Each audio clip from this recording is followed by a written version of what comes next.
Vous voulez voyager? Achetez vos billets d'avion à l'agent de voyage Tempo Afrique Travel. Avec l'agent de voyage Tempo Afrique Travel, pas de problème de connexion, pas de problème de transfert de vol. Avec l'agent de voyage Tempo Afrique Travel, c'est le voyage en toute tranquillité, en toute beauté, de votre maison jusqu'à votre destination. Votre satisfaction est notre plaisir.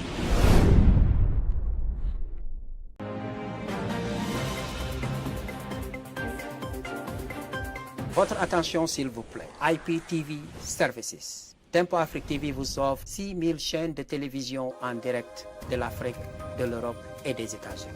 Toutes vos chaînes de télévision préférées sous un seul toit.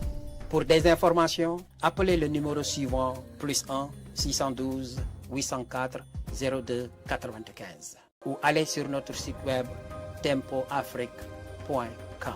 Achetez maintenant $193 pour toute l'année, plus l'expédition et le TV Box.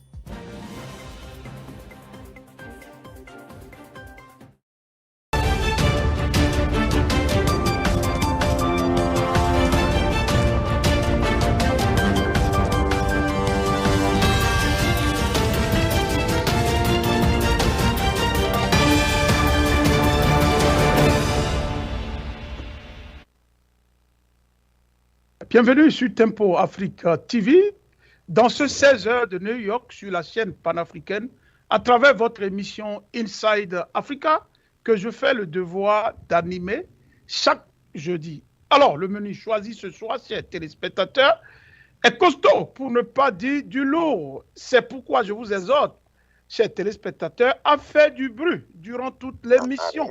Les Américains diront « Make noise, guys ». Alors, coup d'État au Gabon, pour faire ce bruit ce soir, chers téléspectateurs, j'ai invité deux grandes personnalités africaines. L'un est béninois, il est ancien candidat à l'élection présidentielle au Bénin, économiste fondamentaliste. Il est président de l'Alliance Iroko, une formation politique proche du pouvoir au Bénin. L'autre est du Gabon, candidat aux dernières élections présidentielles au Gabon, panafricaniste. Il est responsable du General du New Power et président de l'organisation néo-panafricaniste de souveraineté ONS. Alors, mes invités, très rapidement, bienvenue sur la chaîne panafricaine, en particulier dans l'émission Inside Africa, monsieur le candidat, si je peux le dire, malheureux, monsieur Private Ngomo. Tous mes hommages.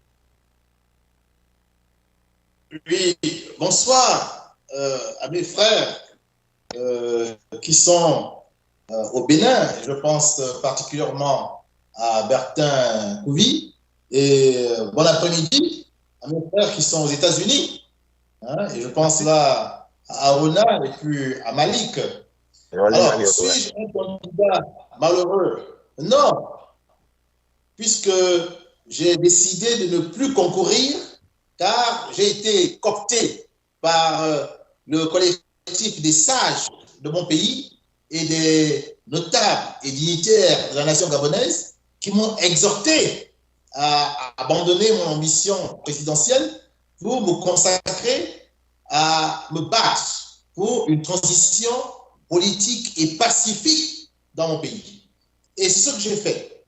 Je pense que je n'ai pas eu tort au regard des derniers développements dans mon pays, où les élections ont failli être récupérées frauduleusement par le pouvoir d'Ali Bongo, comme ça a été en 2009 et en 2016, et où aujourd'hui, ces élections frauduleuses ont été annulées, et où, votre micro, à présent, il est question maintenant de faire une transition politique. Donc, je me réjouis de cette situation et je récuse le terme de candidat malheureux, mon frère Aruna. D'accord, merci. Merci pour cette rectification. Et voyez votre image, votre cadrage et essayez de faire une rotation en ce qui concerne votre écran, Monsieur Privat. Alors, le second, je l'ai annoncé, il est béninois, vous le connaissez. Il est habitué dans ce plateau, il est habitué sur nos chaînes Tempo Afrique TV, c'est le docteur Bertin Corvi. Alors, nous allons recevoir le docteur Corvi via Skype, mais en audio, si docteur Corvi est là. Donc, je le prie de se présenter aux téléspectateurs. Docteur Corvi. Alors, je salue les téléspectateurs et je me réjouis que le candidat refuse qu'on l'appelle candidat malheureux. Non, qui vous dit qu'il est malheureux? Il est candidat non gagnant. Il n'a pas gagné. Et d'ailleurs, Ali Bongo, lui, n'a non plus gagné. Personne n'a gagné en réalité. Donc, de ce point de vue, il n'y a pas de candidat heureux, il n'y a pas de candidat malheureux. Je crains même que d'autres candidats, pour ne pas les citer, sont plus malheureux que lui aujourd'hui parce que lui peut mouvoir, il peut se déplacer, aller où il veut, mais il y en a qui ne peuvent même pas sortir de chez eux, qui subitement se sont mis à parler anglais. Anyway. Alors, je suis Bertin Corvi, j'ai été candidat aux élections en 2016 au Bénin et j'ambitionne toujours, si telle est la volonté de Dieu, ma foi, de mettre au service de mon pays la somme d'expérience que j'ai. Le drame africain, c'est que nombreux se découvrent un destin présidentiel parce qu'ils ont de l'argent ou bien parce que une histoire nationale les positionne. Vous s'en fera pas de vous un bon président. Donc oui, ceux qui seraient à se poser la question, est-ce que Corvi a des ambitions? Non, pour moi, être président n'est pas une ambition, ce sera un sacerdoce. Mais c'est Dieu qui fait président qui il veut.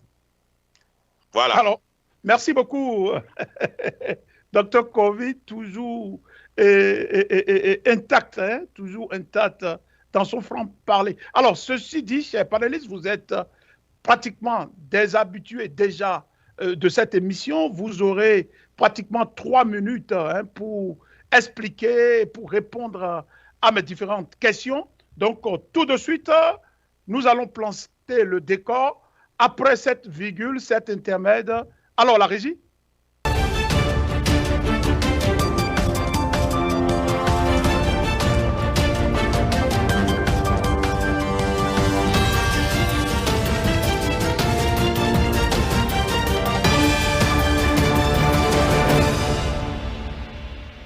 Alors, une fois encore, bienvenue dans cette édition, dans cette émission, j'allais dire, Inside Africa. Nous recevons 2 personnalités africaines, donc vous les avez entendues. Donc, tout de suite, le décor traditionnel de Inside Africa. Alors, chers panélistes, chers téléspectateurs, chers Africains, voici, nous sommes pratiquement dans le vif de cette émission. Au Gabon, des militaires ont annoncé ce mercredi mettre fin au régime en place, un coup d'État visant le président sortant Ali Bongo.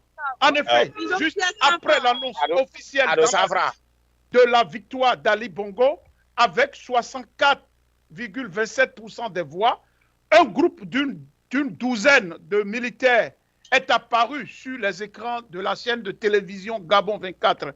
Nous, forces de défense et de sécurité réunies au sein du comité pour la transition et la restauration des institutions, CTRI, au nom du peuple gabonais et garant de la protection des institutions, avons décidé de défendre la paix en mettant fin au régime en place, a annoncé en tout cas un de ces militaires. Ils ont aussi annoncé avoir annulé les élections générales du 26 août 2023 ainsi que les résultats. Le président Ali Bongo Ondimba est en résidence surveillée, entouré de sa famille et de ses médecins, selon ce communiqué lu à la télévision d'État par un comité de transition et de restauration des institutions CTRI. Alors, Noureddine Bongo Valentin, fils et proche conseiller du chef de l'État, est aux arrêts avec plusieurs autres personnalités,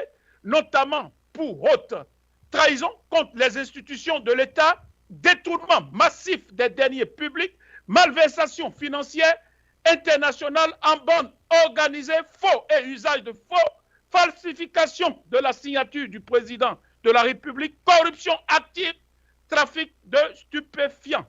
Alors, je vous demande tout de suite, et je vous donne 1 minute pour apprécier mon décor, chers panélistes. Alors, je vais commencer par le Gabonais, Monsieur Private Ngomo. Alors, votre écran est penché. Je vais me retourner tout de suite vers Monsieur Bertin Corvi. En attendant le réglage de votre co-débatteur, alors, Monsieur Corvi, réagissez très rapidement, 1 minute, à ce décor que je viens de planter. Alors, je trouve qu'on ne ferait pas mieux. Mais dans ce décor, il faut se poser la question de savoir qu'est-ce que le fils d'Ali Bongo peut lui donner comme conseil qui lui serve à quelque chose réellement. Chez nous au Bénin, on dit que ce n'est pas l'enfant qui montre son oncle à son papa. C'est le papa qui montre à un enfant qui est son oncle. Et c'est justement tout ça là qui amène à ce que Ali Bongo vit aujourd'hui. On nomme son chien, son chat, son fils, tout le monde conseillé parce qu'il faudrait qu'on occupe tout ce qu'il y a comme espace politique dans son pays. C'est dommage.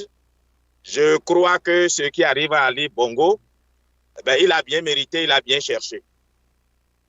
Maintenant, ce qui est malheureux, c'est il faut souhaiter que sa situation serve de leçon à d'autres personnes. Vous savez, ce que vous avez dit m'a rappelé la réaction de Paul Biya. À chaque fois qu'il entend qu'il y a un coup d'État quelque part, il prend un décret et il change la structure de direction de l'armée. Il change le commandant de la garde républicaine, le chef d'état-major général. Mais ce qui m'amuse, au lieu de quitter le pouvoir, parce qu'il a déjà 90 ans, il y est accroché. Alors, si demain quelqu'un le déposait, qui va le plaindre? Je ne le souhaite pas, hein, ce n'est pas à moi de souhaiter que un président soit déposé. Mais c'est juste un exemple que je vous donne pour dire ce qui est arrivé au Gabon est plutôt une bénédiction du ciel. Maintenant, on peut chercher à épiloguer sur c'est quelle nature, c'est quel coup d'État au fait. Est-ce que c'est un coup d'État ou plutôt ce que Ben Ali a fait à Bourguiba en 1987? Nous allons revenir sur cet aspect, Dr Corvi. Merci pour cette réaction motivée. Nous allons à présent poser la même question à votre vis-à-vis. Alors, Monsieur Ngomo, je vous donne 1 minute pour apprécier mon décor. Mais, écoutez, ce coup d'État ne nous a pas surpris. Il était dans l'air. Certains disent qu'ils avaient eu vent de ce coup d'État depuis plus de 10 mois. D'autres disent que la manière dont les choses étaient enclenchées, il était quasiment certain que ça allait finir ainsi. C'est-à-dire que soit la garde républicaine, une fois de trop, se mettait du côté de l'imposteur dictateur et donc tuait les Gabonais en augmentant encore le nombre de victimes qui va crescendo depuis 1993, soit la garde républicaine décidait patriotiquement de défaire le pouvoir en place, en sachant que Ali Bongo n'était plus en possession de toutes ses capacités psychologiques, psychiques et intellectuelles.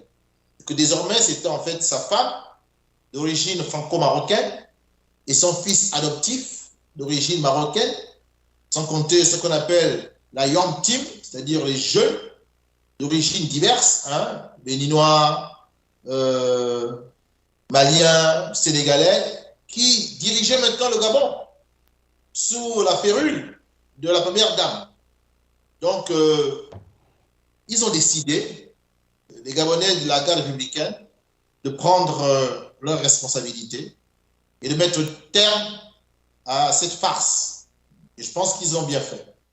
D'accord. Donc, cette situation ne nous surprend pas. Nous qui sommes relativement avisés et qui suivons avec beaucoup d'attention l'actualité politique de notre pays. D'accord. Alors, merci beaucoup. Merci beaucoup.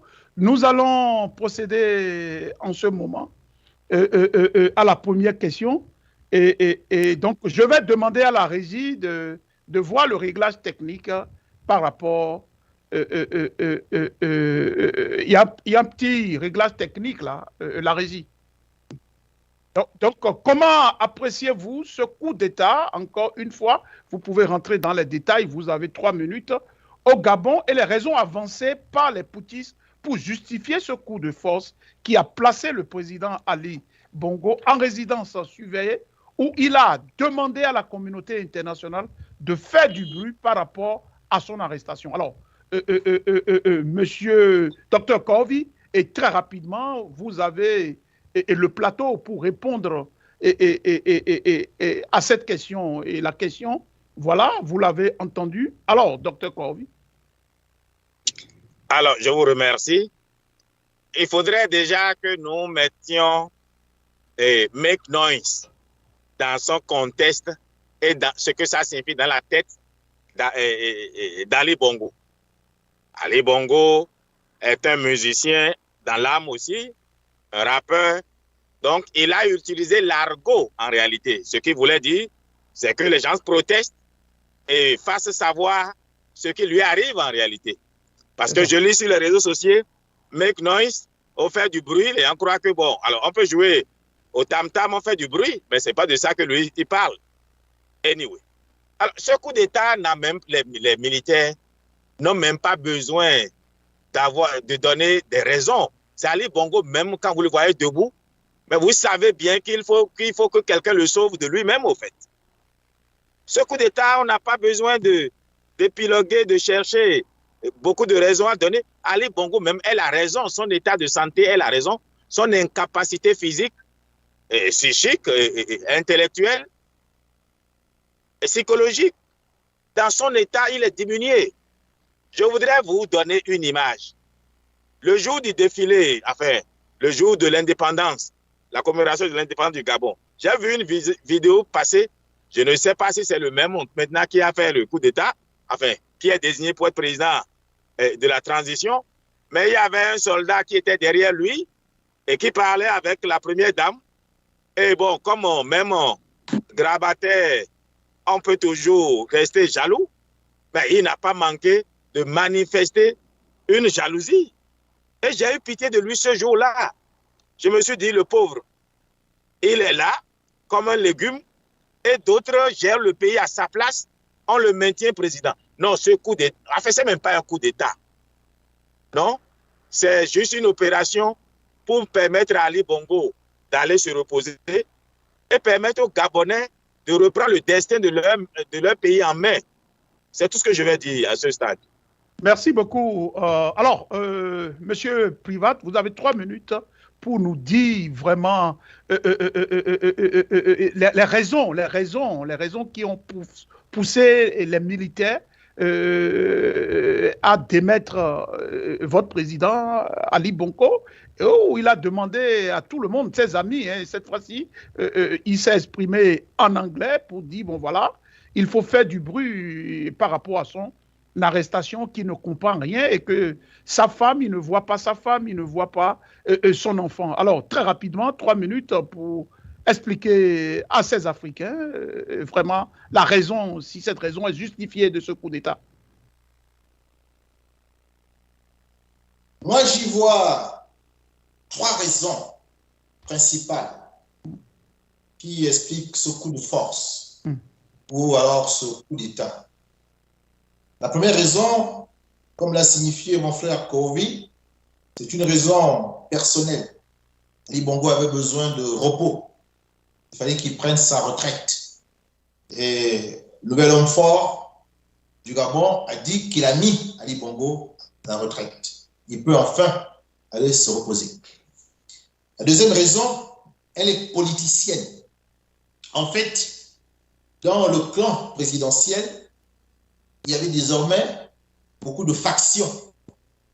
La faction, on va dire, Omar Bongo, c'est-à-dire ceux qui sont restés fidèles à Omar Bongo et qui sont sortis de la sphère de confiance d'Ali Bongo. La sphère d'Ali Bongo et ses amis, ses proches, ceux avec qui il a toujours fait la politique au Gabon. Et puis il y avait la sphère de Sylvia Bongo, la sphère qu'on appelle la Légion étrangère, c'est-à-dire des Gabonais fraîchement naturalisés qui, très vite, ont occupé des fonctions hautement importantes. Ces différentes factions se battaient entre elles pour la conservation du pouvoir. Voilà. Et la faction, on va dire, Omar Bongo, patronnée par Pascaline Bongo, sa fille aînée, aidée de Clotaire Brice Oligui Nguema, a finalement frappé et a écarté Ali Bongo du pouvoir. C'est ça. Et puis il y a les raisons républicaines. Donc, vous voulez dire que, vous voulez dire le nouvel homme fort du Gabon, Nguema, est pratiquement c'est l'aile, Pascal Nguema, c'est ça? Il s'appelle Brice Clotaire Oligui Nguema. Oui, mais et par rapport à la fille Pascaline, c'est un proche, voilà, très proche de Pascaline Bongo. Voilà. Donc Pascaline Bongo, on peut dire qu'elle est pratiquement très proche du nouvel homme fort du Gabon, M. Brice Nguema. C'est ça? Oui, bien sûr. C'est ce que je veux dire. Allez-y. J'ai dit qu'elle fait partie de la faction Omar Bongo, des proches de Omar Bongo, qui était encore dans le giron présidentiel, mais qui n'était plus en odeur de sainteté avec Ali Bongo. Ce n'est un mystère pour personne, parce qu'Ali Bongo, qui ne vit plus au Gabon depuis très longtemps, depuis la mort de son père, était en rivalité avec Ali. Donc, elle a dû profiter justement de sa baisse de tension physique, psychologique, intellectuelle et morale pour frapper avec l'aide d'un de ses proches, c'est-à-dire M. Brice Clotaire Oligui Nguema. La dernière raison, je termine là, c'est celle relative à la République, au peuple gabonais, qui en fait, aujourd'hui, est bien content d'avoir été libéré du joug tyrannique de la dynastie Bongo. Voyez-vous? Donc, si on tient compte de toutes ces différentes raisons conjuguées, on peut penser que ce coup de force, ce coup d'État, était prévisible et finalement est une bonne chose. Aussi bien pour Ali Bongo qui peut aller se reposer que pour les Gabonais qui désormais ne vivent plus sous la tyrannie de la famille Bongo qui a, je le répète, je le rappelle, tiré au pouvoir depuis maintenant 56 ans. Vas-y. Voilà, merci beaucoup, Monsieur Ngomo. Je vais rappeler au docteur Corvi de muter son micro et quand il n'a pas la parole. Et donc, alors, la seconde question de cette émission, elle est posée au docteur Corvi. Alors, ces militaires dénoncent un scrutin tronqué. Dans leur allocution télévisée, nous l'avons vu, ceux-ci ont annoncé que les résultats tronqués du vote étaient annulés. Ils estiment que les élections n'ont pas rempli les conditions d'un scrutin transparent, crédible et inclusif, tant espéré par les Gabonaises et les Gabonais. Alors, la question, si ces élections semblent être la raison qui a poussé les militaires à prendre le pouvoir, Dr Corvi, alors pourquoi n'ont-ils pas annoncé le vrai vainqueur pour reprendre le décomptage des voix? C'est extrêmement important. Alors, vous avez le plateau pour expliquer et vraiment à ces Africains qui se posent cette question en ce qui concerne cette annulation très hâtive des poutistes au Gabon. Dr Corvi? Alors, moi, je suis de l'avis des putschistes. Je suis de l'avis des putschistes qu'il faut plutôt tout annuler et ne même déclarer personne vainqueur. Parce que c'est tout le processus qui est faux dès le départ. C'est tout le processus qui est faux. Tout Gabonais sérieux, c'est que ce n'était pas une élection qui remplissait les conditions d'une possible élection juste et équitable. Jean Ping a-t-il été candidat? Il y a nombreux qui n'ont pas voulu prendre le risque d'être candidat parce qu'ils se sont dit, mais le jeu, les dés sont jetés d'avance. Donc, en réalité, pour moi, les militaires ont bien fait de ne déclarer personne élu. Parce que même celui qui serait élu serait mal élu. Le processus est mal fait. C'est comme quelqu'un qui a un masque sur lui et il tombe dans un piège. Et on est en train de soulever le masque. Il dit non, le problème est au niveau du pied. Ce sont les fondamentaux même d'une élection qui n'ont pas existé pendant ces dernières élections. Regardez, voici un pays, et j'estime même que c'est Ali Bongo qui a fait un coup d'État, mais à la limite, il n'en a pas été bénéficiaire à la fin. On fait une élection, il refuse des observateurs. Il refuse la presse internationale. Il coupe Internet. Il ferme les frontières. Mais c'est un coup d'État. Et curieusement, c'est quand on dit qu'il y a coup d'État maintenant qu'on rétablit Internet, qu'on rétablit la presse, etc. Donc, Ali Bongo a été victime d'un mouvement qu'il a lancé lui-même. Si je me fais comprendre, c'est tout ce que je dirais. Les militaires ont bien raison de ne déclarer personne élu. Parce qu'en réalité, je dirais que la justice politique voulait même que personne ne soit même candidat à ce simulacre-là d'élection. Parce que si les militaires n'avaient pas fait le coup d'État, Ali allait se prévaloir encore d'avoir été élu, puisqu'il y a eu élection aux yeux de Ali et de ses amis. Pourtant, ce n'était pas une élection. Voilà. Merci beaucoup, docteur Corvi. Alors, votre vis-à-vis a dit que c'est pratiquement la meilleure chose qu'il faut faire et que vraiment il donne raison à ces poutistes, contrairement à ceux qui disent que, bon voilà, vous avez dit que ces élections ont été tronquées et en termes de chiffres et que pratiquement les résultats ne reflètent pas la réalité des unes. Et alors, beaucoup d'Africains se disent, bon, alors, puisque vous connaissez la réalité, donc pourquoi ne pas déclarer le vainqueur et annuler tout le processus? Et alors, votre avis, je ne sais pas si votre avis est contraire à votre vis-à-vis. Monsieur Ngomo? Non, je partage assez sa démonstration. Je partage assez ce qu'il a dit. Effectivement, le processus électoral était mal en point, de bout en bout, du début à la fin.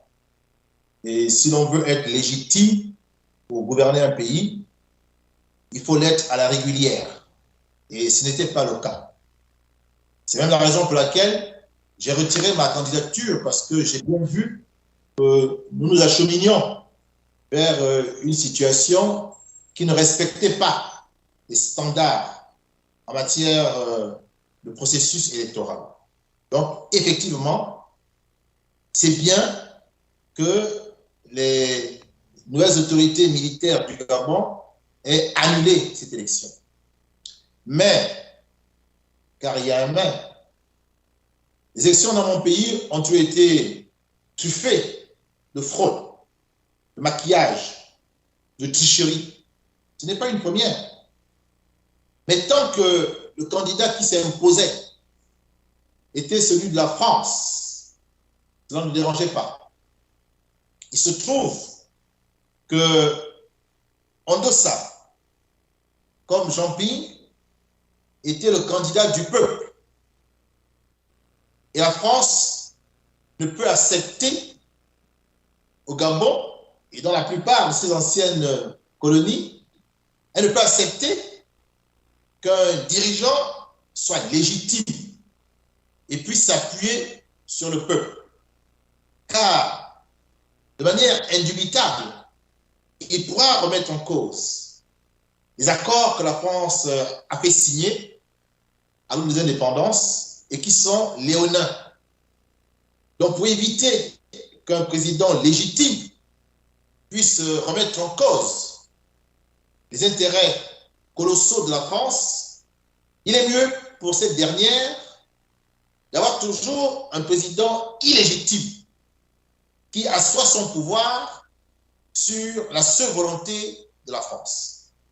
Car effectivement, rien n'empêchait, par exemple, le militaire de stopper la production des résultats et d'exiger que l'on lise les vrais résultats afin que Ondossa soit proclamé vainqueur et qu'il n'y ait donc pas de coup d'État.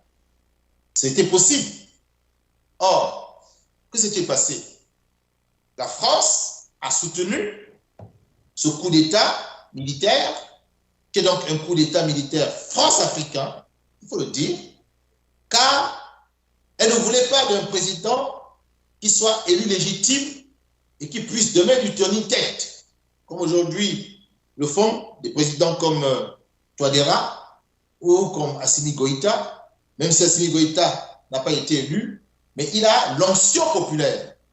Et ça, la France le craint énormément. Un autre aspect, et je finis là. Ondossa, il appartient à un groupe communautaire. Je n'aime pas le terme d'ethnie, il est impropre. Il appartient à un groupe communautaire qui s'appelle ECAN. Et les ECAN se retrouvent dans 6 pays d'Afrique centrale. Lorsque ces frontières ont été mises en place, elles n'ont pas tenu compte justement de cette réalité communautaire des ECAN. Moi aussi, j'appartiens à ce groupe, le groupe des ECAN. Paul Biya appartient à ce groupe, le groupe des ECAN.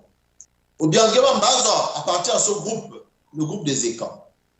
Paul Biya, il est Boulou, du groupe ECAN. Ondossa, il est Mbeng, du groupe ECAN. Obiangema Mbaza, il est Ntumu, du groupe ECAN. Moi qui vous parle, je suis Ntumu, du groupe des ECAN. Or, la France s'est jurée que ces groupes qui ont assez de personnalité et qui l'ont combattu lors de la pénétration coloniale ne doivent pas prendre le pouvoir au Gabon. Il ne faut surtout pas que 3 pays importants de la sous-région se retrouvent dirigés par des personnes issues du même groupe communautaire. Voyez-vous? Donc, il fallait faire barrage à l'élection d'Ondossa. Sinon, bien la France aurait eu Ondossa, un ECAN au Gabon, Paul Biya, un ECAN au Cameroun, et Obiangema Mbaza, un ECAN en Guinée équatoriale. Je finis en disant que en 1947, juste après la fin de la Deuxième Guerre mondiale, ce groupe s'était réuni à Minzik dans un congrès et ils avaient voulu en fait établir un État qu'on appelait l'État unifant. C'est-à-dire qu'ils se retrouveraient dans cet État-là, eux. Cet État prenait une partie du Gabon, toute la Guinée équatoriale, et une partie du Cameroun, du sud au centre. Et ce congrès, qu'on appelle le congrès de Mimbong, ou le congrès de Minzik, a fait tellement peur par ses conclusions que la France s'est jurée qu'il ne fallait jamais qu'une idée pareille ne revienne. Or, avoir 3 pays dirigés par des ECAN, cela peut peut-être donner des idées à ces derniers de refaire une sorte d'intégration étatique communautaire. Et la France s'oppose naturellement à cela. Voilà la dernière raison que je peux donner, qui reste bien entendu discutable, contestable, mais nous savons que ce sont des choses souvent qui sont prescrites et qui ne sont pas dites officiellement.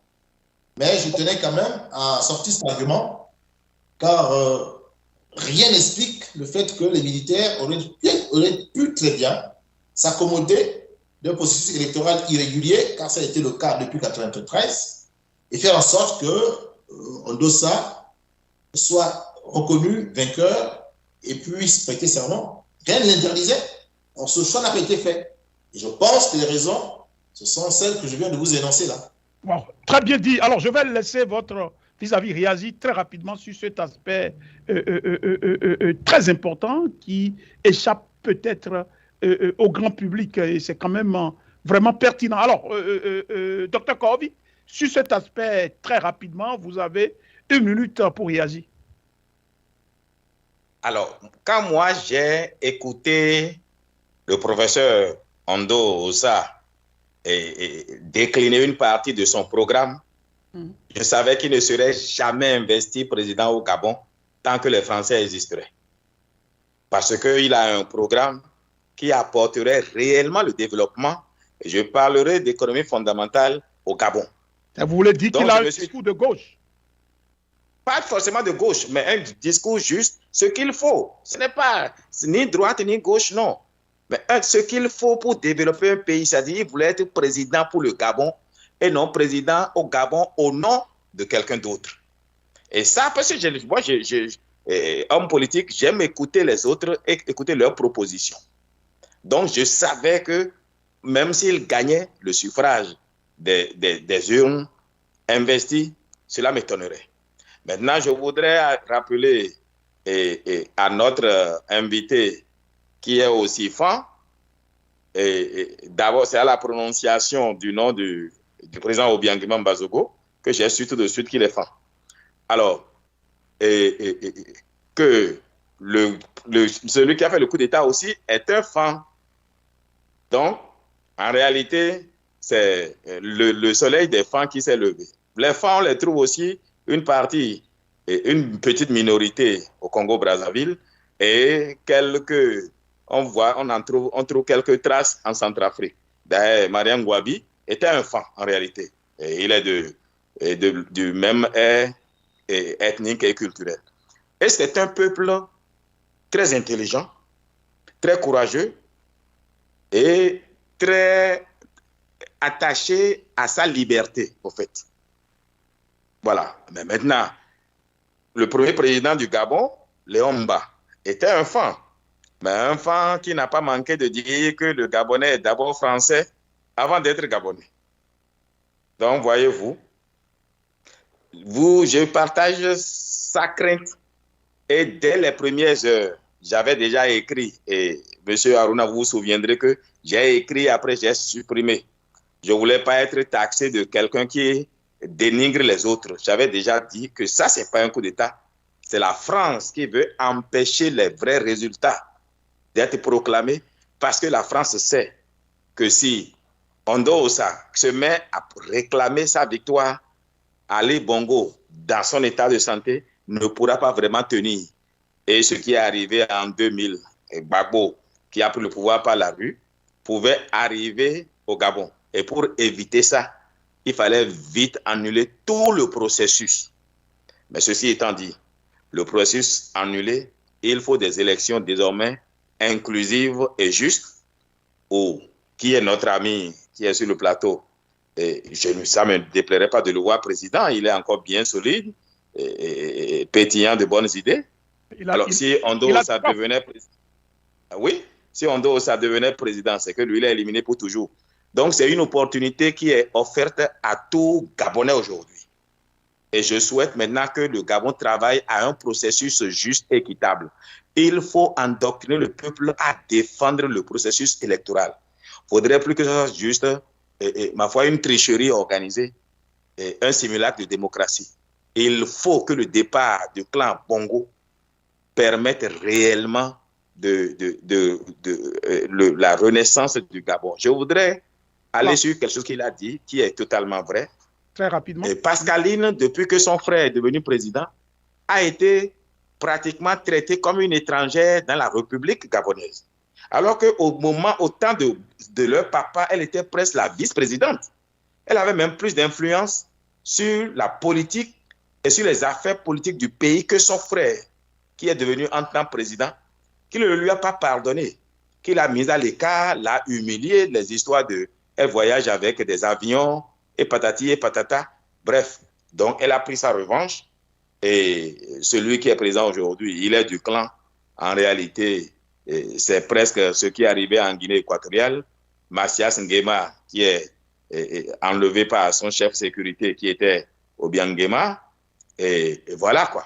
On a pu recycler certains. Ne soyez pas surpris de voir que, à part que Bongo Ali Bongo soit mis de côté, qu'on recycle une bonne partie de l'écurie qui était déjà là. Bon, c'est ce qu'il faut craindre, au fait. Sinon, c'est-à-dire, ce n'est pas un coup d'État panafricain qui est venu libérer le peuple gabonais. Vous êtes en train de dire que c'est un coup d'État à la Damiba. Nous allons revenir voilà. sur cet aspect. Alors, M. Ngomo, parlant justement de ce doute, ou soit de la description du narratif par rapport à ce coup d'État, cette décision hâtive d'annulation des élections, la rapidité de la proclamation des résultats en plein milieu de la nuit à 3h30 du matin, plus précisément, sur la télévision d'État, sans qu'aucune annonce de l'événement n'ait été faite préalablement. Mieux, un coup-feu décrété dans tout le pays et la coupure de l'Internet dans tout le pays. Deux mesures décrétées par le gouvernement ce samedi-là, avant la fermeture des bureaux de vote, semblent faire croire à une orchestration, voire une planification de ce putsch militaire qui a déposé le président Bongo. Ça, c'est extrêmement important. Alors, la question, M. Ngomo, pensez-vous, comme certains, qui y voient la main de la France pour empêcher un soulèvement populaire afin d'éviter le pire? Alors, quel intérêt y gagnerait la France dans une telle manœuvre? C'est extrêmement important et ça nous plonge dans la question de savoir si vraiment, quelle est la nature de ce coup d'État. Est-ce que ça a été planifié pour protéger Ali Bongo, ou c'est pratiquement en amont parce qu'on sait qu'il y aura soulèvement populaire, comme l'a dit le docteur Bertin Corvi? Alors il faut tout de suite anticiper, il faut vraiment anticiper la chose, et ça replonge dans une autre question. On change pratiquement les hommes, mais le système reste. Alors, vous êtes Gabonais, vous avez été candidat, mais vous avez retiré votre candidature. Et alors, expliquez à ces téléspectateurs, à ces nombreux internautes qui aujourd'hui voient ce coup d'État et pratiquement à la Damiba et ne voient pas pratiquement le nouveau Amil, cet homme, M. Nguema Brice, comme quelqu'un, au fait, qui est du peuple et qui défend pratiquement les intérêts du peuple. Donc, voilà la question. Nous allons revenir en détail. Vous avez 3 minutes pour expliquer cette question cruciale qui est aux lèvres de tous les Africains, parce que l'Afrique bouge. L'Afrique bouge et cette fois-ci, les Africains ne veulent pas vraiment être encore dupés. Cette fois-ci, les Africains ne veulent pas le faire. C'est pour ça que nous avons vu la chute de Damiba au Burkina Faso et au profit d'un président intrépide qui est en phase avec le peuple africain et qui aujourd'hui est accepté non seulement par les Burkinabés, mais par toute l'Afrique. Alors, M. Ngomo, vous avez le plateau pour nous expliquer cela. Monsieur Ngomo? Nous sommes en face d'une révolution de palais. Le coup d'État qui a été perpétré le 30 août 2023 est un coup d'État france-africain. C'est ça. Il y a naturellement la main de la France. C'est ça.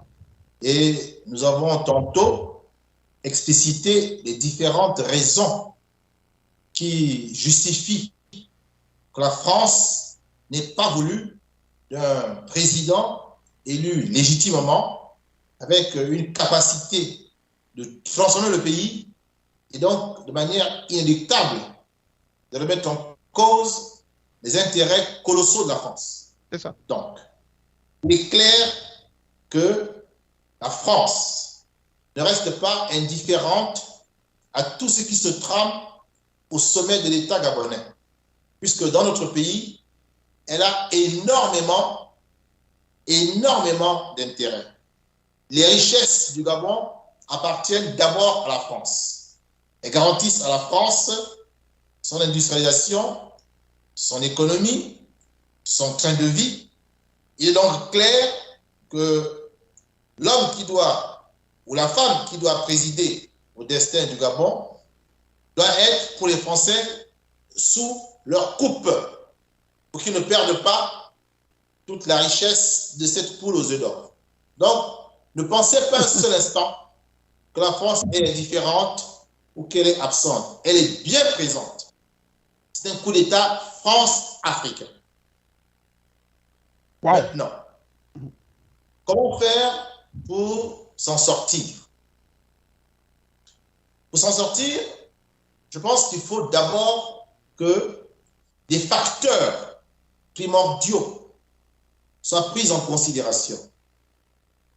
Le premier facteur concerne le peuple gabonais, qui doit être édifié, qui doit être sensibilisé, qui doit être conscientisé sur le rôle néfaste de la France-Afrique.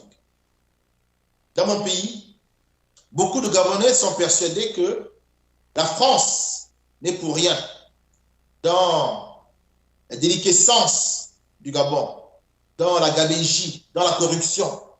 Beaucoup de Gabonais pensent que c'est le fait des dirigeants qui sont incompétents et qui sont corrompus. Et qu'est-ce que vous y Pourquoi pensez? ils ont cette position? Parce qu'ils ignorent la réalité, une réalité qui est savamment cachée. Ils ignorent la réalité de la France-Afrique. Et donc, à partir de cet instant, ils ne contredisent, ils n'attaquent jamais la France. Donc, tout discours qui incrimine la France, pour une grande partie des Gabonais ignorants, est mis de côté.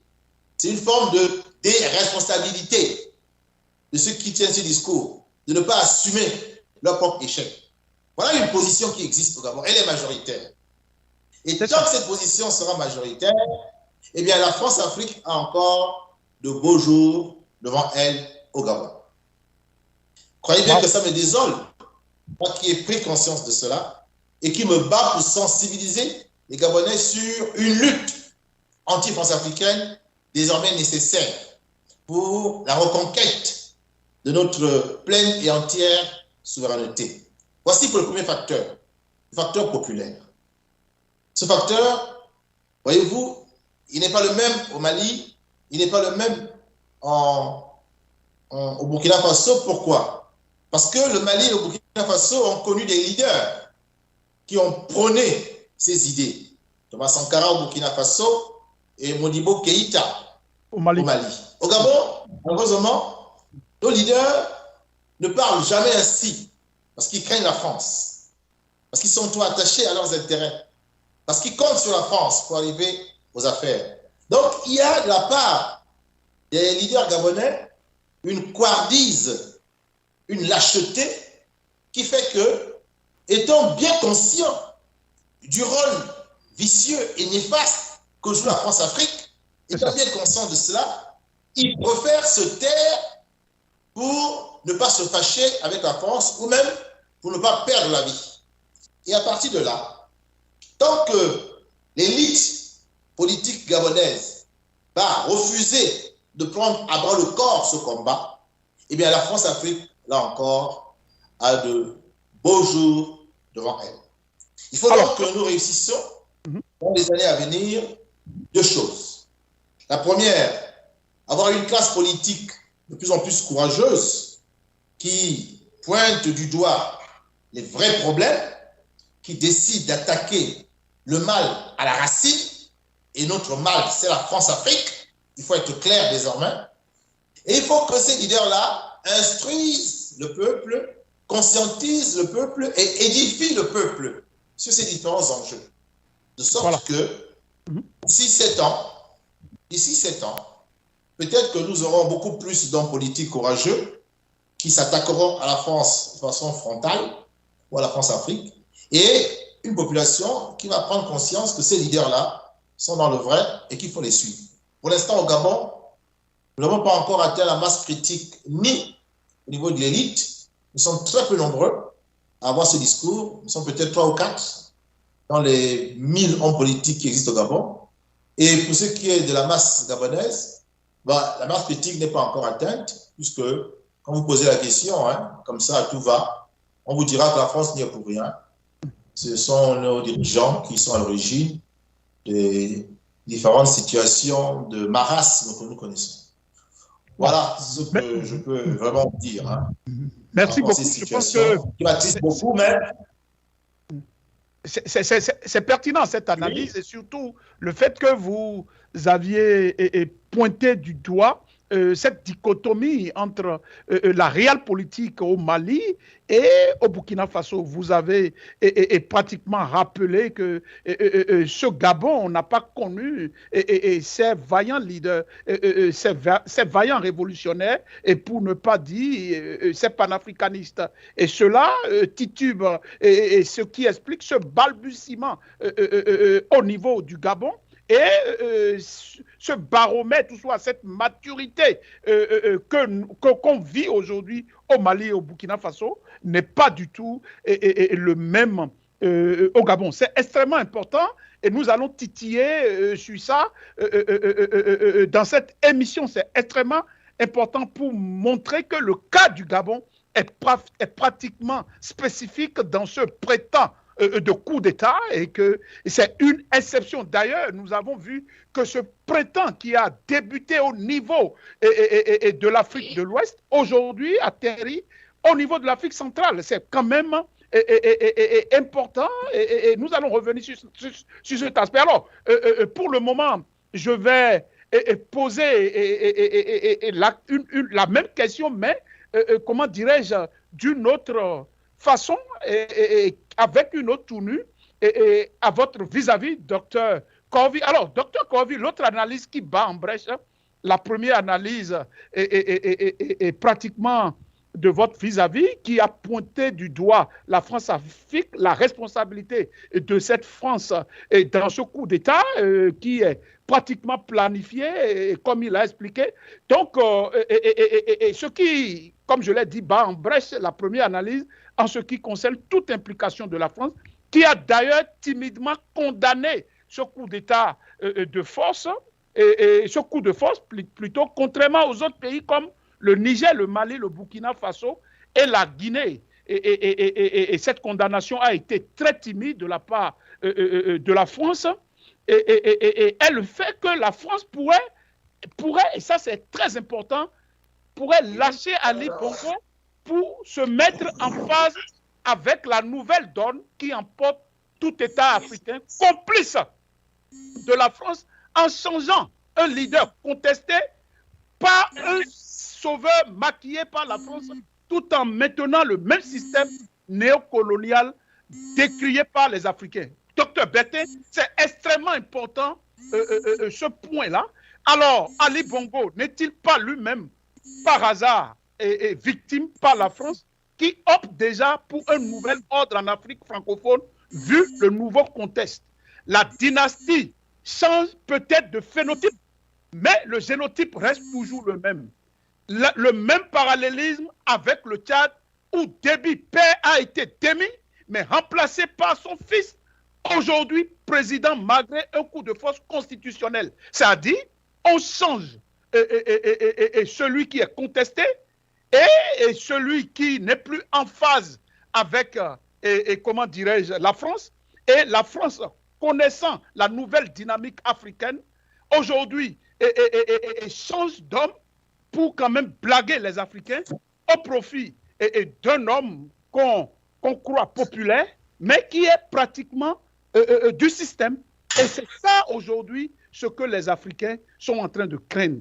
Et ça, essayez d'expliquer encore une fois cet aspect où c'est la France qui commandite et qui a pratiquement cette gâchette, mais qui aujourd'hui a sacrifié Bongo. C'est-à-dire, ce n'est pas dans l'optique de protéger Bongo, mais c'est dans l'optique de protéger ses intérêts en sacrifiant Ali Bongo. Et vous voyez, par exemple, comment dirais-je, son coup de gueule en anglais, et il avait décidé déjà que le Gabon appartient au Commonwealth. Et c'est ce qui explique son message en anglais où il s'est adressé pratiquement aux anglo-saxons, pas à la France. Alors, Dr Corvie, je vous donne 3 minutes pour quand même remettre tout ce que j'ai dit en analyse politique. Dr Corvie.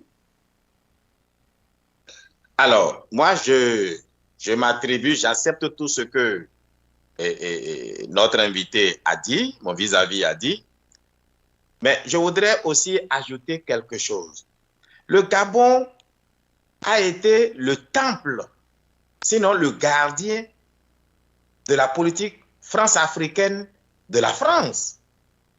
Donc, pour ça, il faudrait qu'il pardonne, ou plutôt qu'il comprenne que le peuple gabonais soit en train de dormir encore.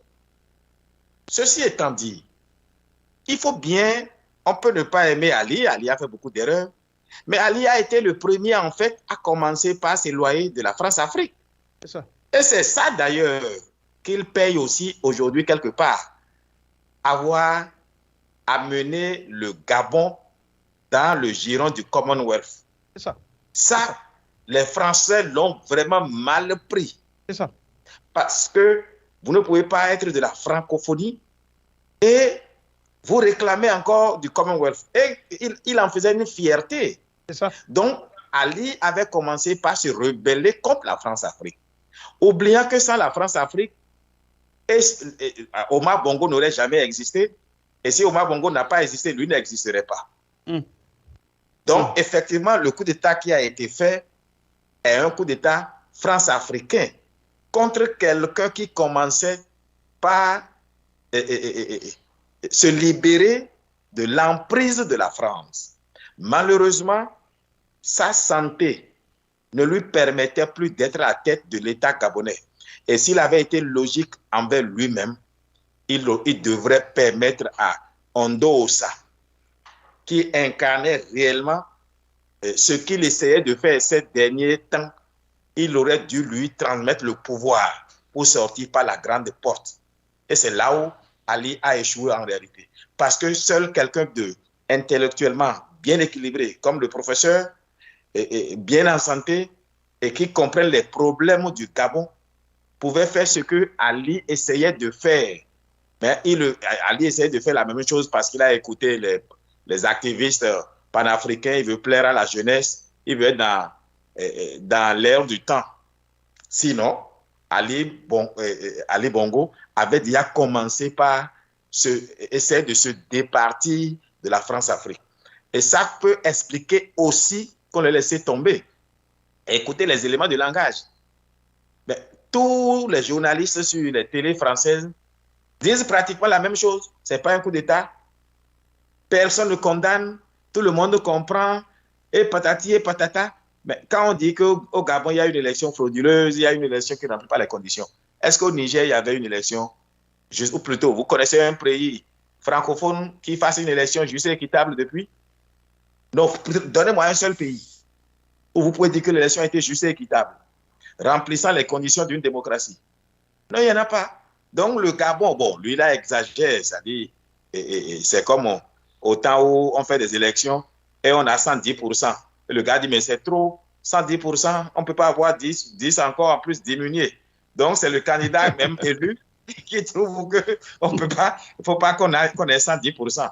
Parce que les gens veulent tellement lui plaire qu'on fait voter même les animaux, les moutons, les cabris, les chèvres. Alors, je veux prendre le cas du Niger pour ne pas quand même comparer.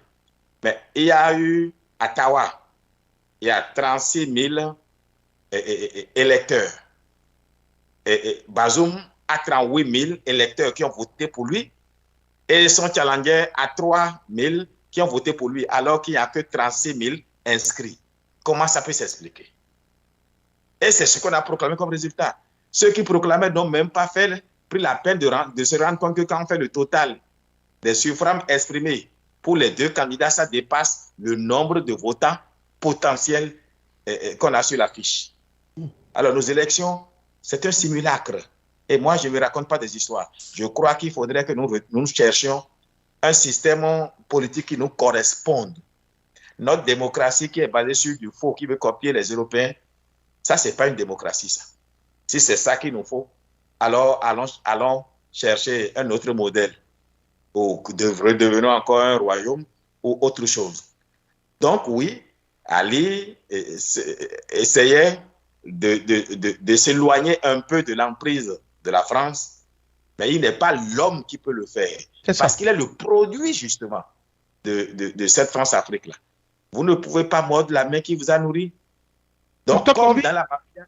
Docteur Corvi, donc vous êtes d'accord que la dynastie change seulement de tête, mais le fond existe. C'est ce que j'ai dit, la métaphore de phénotype changeait, mais le génotype est le même. Et c'est ça ce que plusieurs Africains pensent.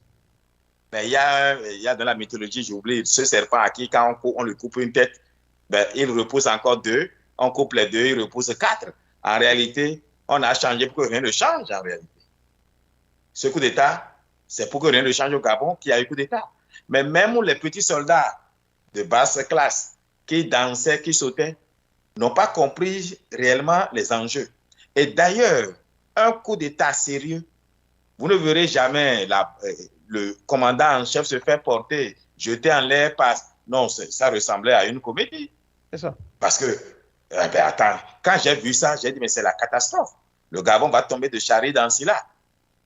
Cette image-là n'augure pas de grand chose. En tout cas, et puis, je peux me tromper, hein, mais un chef est un chef. Et ça, je peux comprendre toute la joie qu'il y a. Les populations amenées des casiers de bière aux militaires. Non, les populations sont toujours naïves. Et elles ont bien fait d'amener. C'est-à-dire, elles sont fatiguées de 55 ans à entendre bongo, bongo, bongo. 55 ans. Mais c'est toute une vie qu'on a mis en difficulté. Donc, oui, il faut comprendre les populations. Par contre, c'est l'armée, même la réaction. L'armée s'est montrée comme un club de football ou bien de volleyball qui a gagné.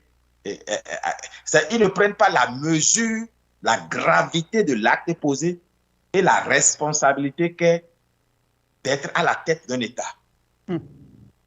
Et c'est toute ma crainte, ça. Je souhaite qu'on n'ait pas un Dadis Show, un autre Dadis Camara, et tout. Encore Dadis, lui, cherchait à se montrer indépendant des Occidentaux, mais celui-ci sera un bon toutou. Pour écouter ses premiers discours.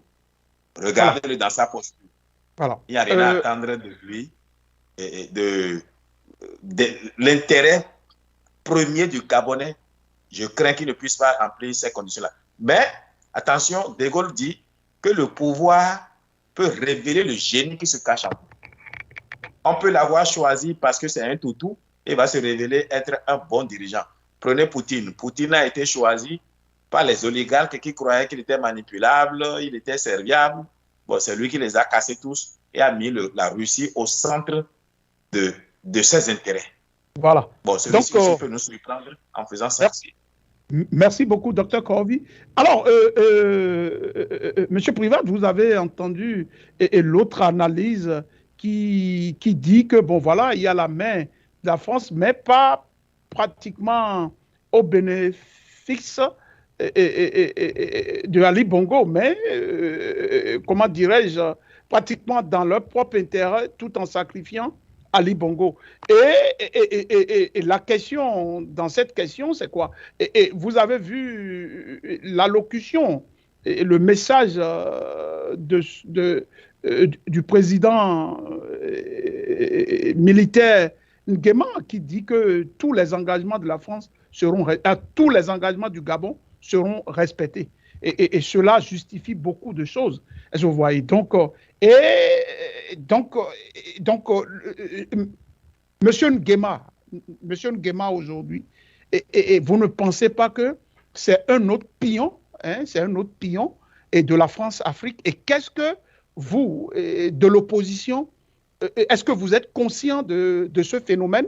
Et voilà un peu un président, un peu à la Damiba, un coup d'État à la Damiba, qui, au fait, risque d'échapper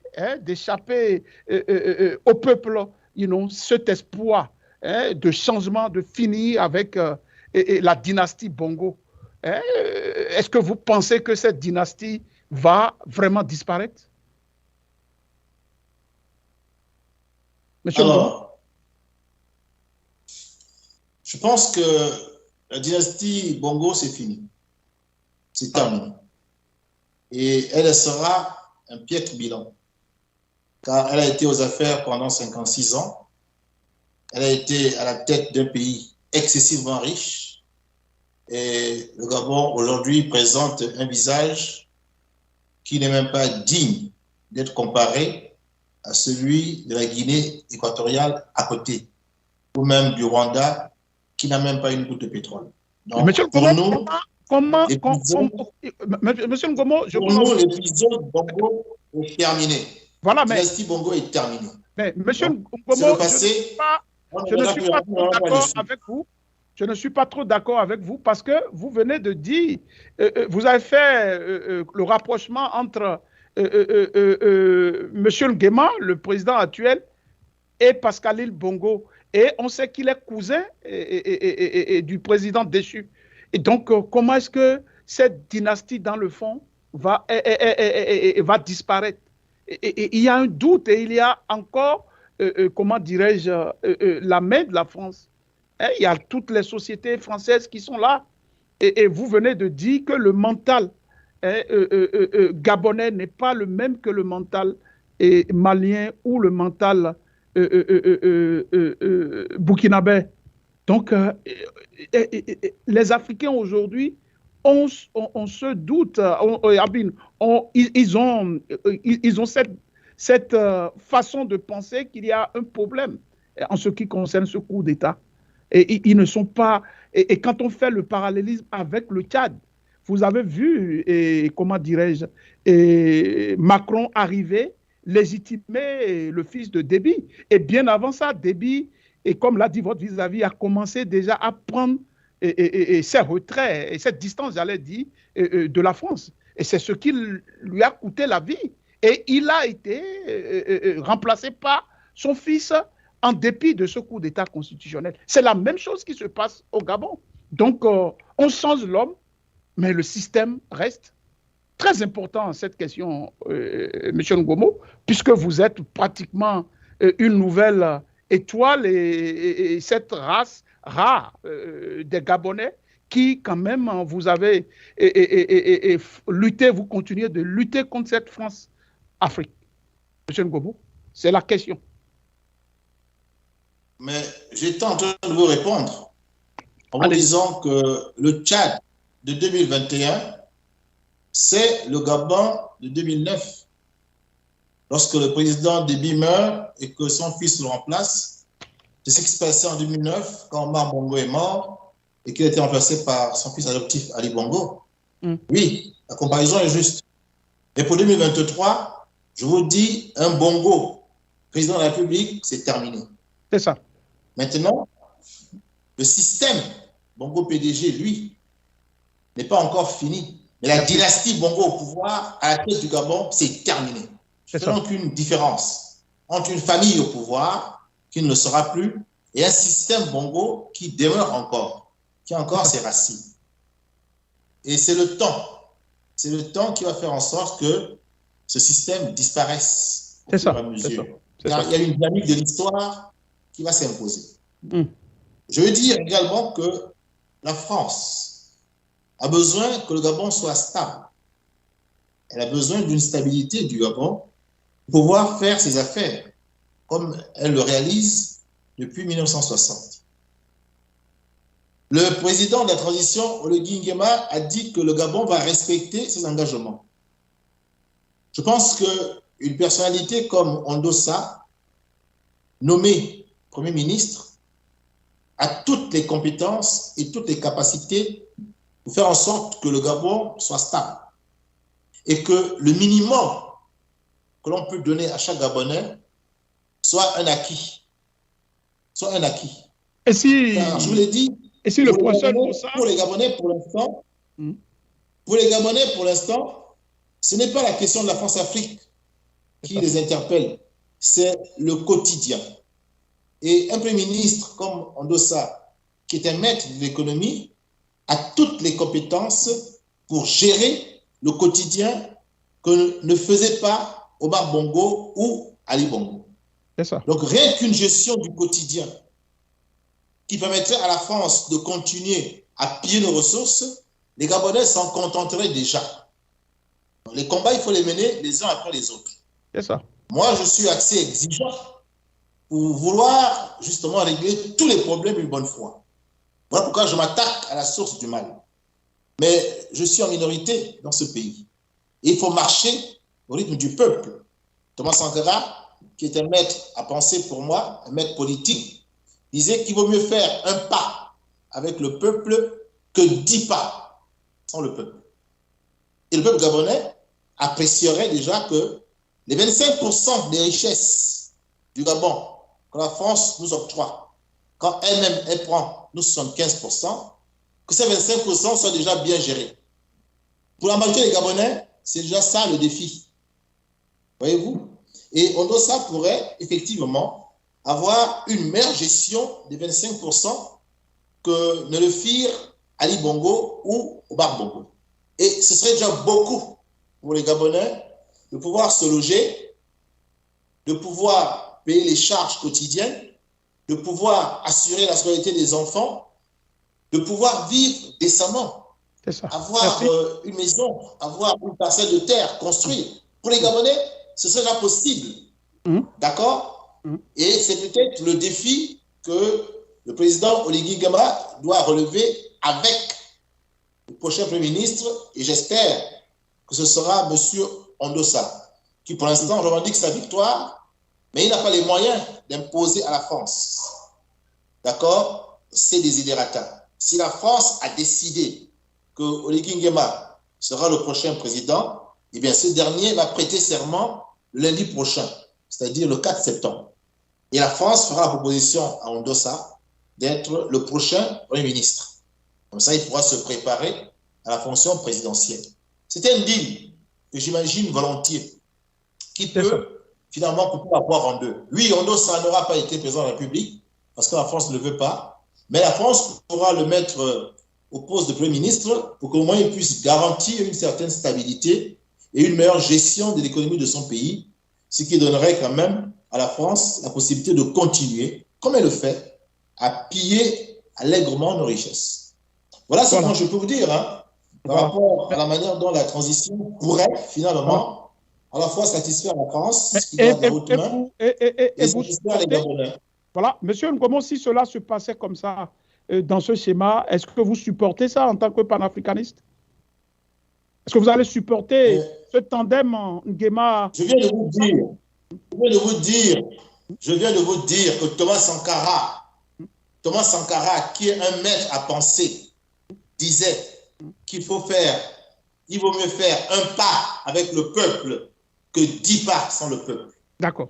Il a reconnu à la fin de sa courte carrière politique qu'il a voulu aller trop vite et trop loin et que le peuple ne suivait pas. Donc, je tiens compte de cette leçon. Voilà. Moi, je suis un panafricaniste, je suis un anti-France-africain, je suis un souverainiste.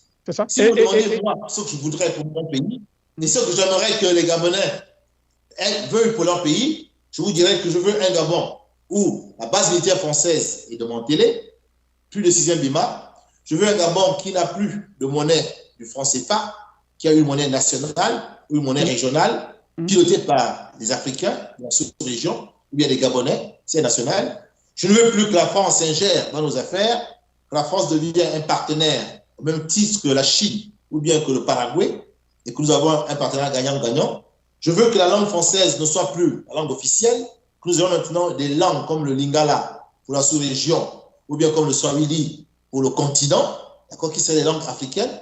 Je veux que les programmes éducatifs intègrent le Medu Nature, c'est-à-dire les hiéroglyphes kamites ou égyptiens, dans les différentes scolarités. Je veux que la pensée de Cheikh Anta Diop soit enseignée depuis la classe de 6e, que Oumou Toundé, que Kofi Gomez, que tous ces hommes-là soient des classiques dans mon pays. Voilà ce que moi je souhaite en tant que souverainiste, anti-France-africain et panafricaniste. Mais combien sommes-nous Gabonais? Combien sommes-nous Gabonais à avoir cette ambition? Donc si nous sommes par exemple une centaine et que le reste, les milliers, sont encore attachés à une France qui fait rêver, il faut tenir compte de ça. Voilà, donc à notre grand désespoir, c'est extrêmement important.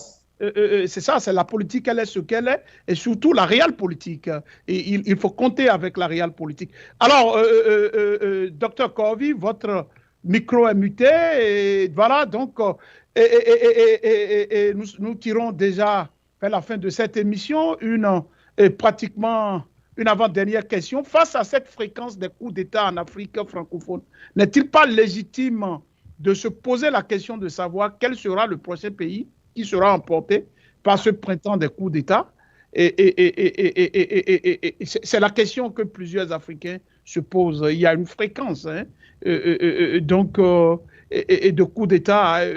Quelle est, vu la réelle politique aujourd'hui, est-ce que vous craignez pour un autre pays? Aujourd'hui, ce n'est plus seulement en Afrique de l'Ouest. On est aujourd'hui en Afrique centrale. Docteur Corvi. Bon, alors, souvent, je m'inscris en faux par rapport à ceux qui pensent que c'est maintenant qu'il y a des coups d'État en Afrique, surtout en zone francophone. En réalité, mais les tripatouillages de constitution, les élections mal organisées sont des coups d'État.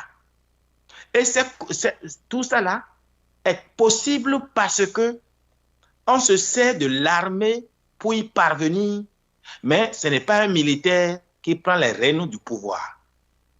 La différence aujourd'hui, c'est que les mêmes militaires qui permettaient à Ali Bongo de faire son coup d'État civil, mais en se servant des militaires, ces mêmes militaires-là qui lui ont permis de tripatouiller l'élection, ont décidé de mettre fin à leur accord tacite qui permettait à ce que l'armée lui garantisse, lui, de mater les autres, de chicoter les autres. Et c'est lui maintenant qui a été victime de « lève-toi, je m'assois ». Donc en réalité, dans tous les cas, l'armée a toujours été celle qui a la décision de qui reste au pouvoir, qui ne reste pas au pouvoir. Mais je vais prendre, comment il s'appelle, Alpha Condé. Alpha Condé n'a pas pu faire tout ce qu'il a fait là sans les Doumbouya. Mais qui finalement, un jour, ont retrouvé la conscience, on dit, bon, toi-même, on te dépose et nous-mêmes, on dirige directement. Mais j'ai vu les photos du général Nguema, et au passage, j'ai dit d'ajouter Nguema à mon nom parce que on a plus de chance d'être président en s'appelant Nguema que autre chose. Ça fait beaucoup de Nguema. Donc, désormais, c'est docteur Bertin Corvi Nguema, c'est ça? Ah oui, il faut, ce sera mon surnom. J'ai déjà demandé à mes amis de la Guinée équatoriale qui me permettent d'ajouter Nguema à mon nom parce que ça fait beaucoup de Nguema qui ont été quand même présidents en Afrique. Anyway, ce que je veux dire, des pays où on pourrait avoir encore de coups d'État, ben, pratiquement tous les pays, il n'y a pas de pays où on peut pas, il n'y aura pas de coup d'État, c'est pas possible. Mais le vol est prescrit depuis combien d'années? Pourtant, il y aura toujours de vol si vous ne gardez pas bien votre bien, si vous ne vous comportez pas bien dans la société, etc. Ce sont nos comportements illicites dans le déroulé des processus électoraux, dans la vie politique qui engendrent les conditions d'un coup d'État en réalité. Donc, prenez juste votre feuille et un crayon et commencez par voir les pays où en réalité c'est un simulacre de démocratie et vous allez vous dire ce pays-là est susceptible d'un coup d'État. Et ils sont légion, ces pays-là. Maintenant, on ne souhaite pas un coup d'État. Ce que nous voulons, c'est que les pays où ceux qui sont au pouvoir savent qu'en réalité, ils sont au pouvoir par la volonté du pouvoir militaire, que ceux-là retrouvent très vite le désir d'un dialogue national, d'une conférence ou bien d'un forum pour que les civils parlent entre eux et qu'on élimine, qu'on sorte l'armée du jeu politique. Car les gens se plaignent de coups d'État. Alors qu'en réalité, il y a une dissension politique, on invite les militaires dans le jeu. Mais quand il y a dissension politique, ce n'est pas l'armée. L'armée, son rôle, c'est quand on a attaqué le pays de l'étranger. Alors, en politique, quand il y a dissension, on peut inviter la police. On peut inviter à la limite même la gendarmerie, mais pas l'armée. Mais regardez à quoi servent nos armées. Nos armées servent à maintenir quelqu'un qui n'a aucune légitimité politique, à le maintenir président ou bien en faire un président. Donc, quand les militaires sont fatigués de jouer ce rôle-là, eh bien, ils prennent le pouvoir eux-mêmes. Alors, je ne l'appelle pas un coup d'État. Je condamne tout coup d'État par principe. Mais je ne demanderai jamais à ce qu'on ramène un pochiste patenté, mais qui se cachait derrière les militaires et jouait les civils. D'accord. D'accord. Merci. Alors, monsieur Ngoma, monsieur Ngomo, excusez-moi. Alors, face à cette fréquence de coups d'État, quel est le prochain pays? Non, mais en l'appelant Ngema, ça peut être prémonitoire. Hein? Je vous ai dit que c'est le Ngema maintenant. Donc, mieux vous l'appeler Ngema. Ngema, alors, monsieur Ngomo, vous avez un pays en tête? Mais il a donné les critères que je partage assez. L'impossible alternance voulue par la classe politique qui s'astreint au jeu démocratique mené par un processus électoral régulier. Si cette alternance n'a pas lieu dans les urnes, si systématiquement il y a un blocage, une impossibilité, qu'est-ce qui reste? Il reste le coup de force. C'est tout. Dès l'instant où on a bien défini ces critères-là, on attend maintenant de voir à quel moment le flux est mûr. Au Gabon, le flux était mûr. Voyons maintenant le Congo, Brazzaville. Voyons le Cameroun voisin. Voyons le Tchad. Voyons maintenant ces différents pays, le Togo. Voyons peut-être demain le Bénin, puisque Patrice Talon s'est inscrit dans une logique de démocratisation, où il réduit la réalité démocratique du Bénin. Tous ces pays qui vont s'efforcer à étouffer la possibilité que d'autres forces vives ne montent au créneau et prennent les affaires de l'État sont susceptibles d'avoir un jour un coup d'État. Mais pourquoi? C'est simple. L'État post-colonial que nous avons hérité de la France est un État qui a été mis en place pour préserver les intérêts français. Voyez-vous? Donc, pas pour s'occuper des populations, mais pour préserver les intérêts français. Et à un moment donné, il y a conflit entre les intérêts du peuple qui sont mis de côté et les intérêts français qui sont garantis par les régents de cet État postcolonial. L'armée gabonaise, l'armée béninoise, l'armée togolaise, mais c'est l'armée coloniale qui, en 1960, s'est reconvertie avec des agents à la peau noire. Et que faisait l'armée coloniale? Sinon, dresser la population et empêcher toute rébellion au système de traite, au système de tribus, au système de travaux forcés.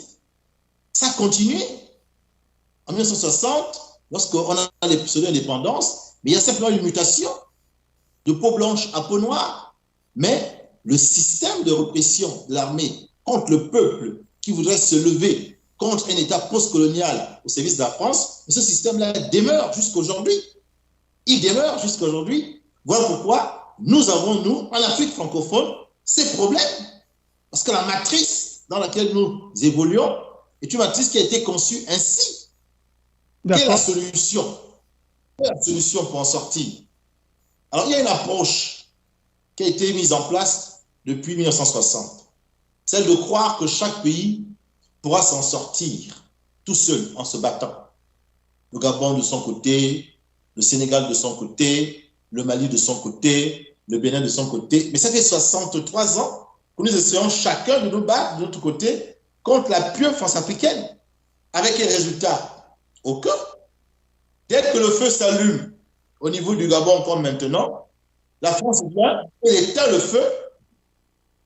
La France éteint le feu et les pays voisins ne disent rien. Quand après le feu va s'allumer au Cameroun, la France ira éteindre le feu au Cameroun, le Gabon et les pays voisins ne diront rien. Et à ce jeu-là, naturellement, la France sera toujours gagnante. Parce que isolé contre un adversaire qui est beaucoup plus puissant, on n'arrivera à rien. Ce qu'il faut, c'est changer notre fusil d'épaule. Ce qu'il faut, c'est entrer dans une dynamique collective. C'est en cela que le panafricanisme renaissant prend tout son sens au troisième millénaire. Si nous commençons à nous mettre ensemble, nous commençons à travailler ensemble, nous commençons à réagir ensemble, que quand un problème se pose dans un pays africain francophone, les pays B, C, D, E montent au créneau, vous allez voir comment les choses vont changer. Je finis par un petit exemple, un tout petit exemple. Lorsque la France décide, en mettant la pression sur la CEDEAO, de procéder à une intervention militaire, si le Mali, le Burkina Faso, n'était pas levé en bouclier pour dire qu'il n'était pas d'accord, mais la France aurait frappé. Voilà, merci. Dès l'instant où les Africains s'unissent et décident d'affronter un adversaire commun, ils ont beaucoup plus de chances de réussir que quand ils sont isolés. D'où l'intérêt maintenant que les Africains s'impliquent dans ce qui se passe au Gabon maintenant, qu'ils ne soient pas indifférents, qu'ils manifestent, qu'ils disent qu'il faut que ça change. Et vous verrez que ça changera. Merci beaucoup. Alors, comment dirais-je, nous sommes pratiquement à la fin de cette émission. La dernière question, et ça sera votre mot de fin. Quel sera le sort réservé à Ali Bongo, Dr Corvie?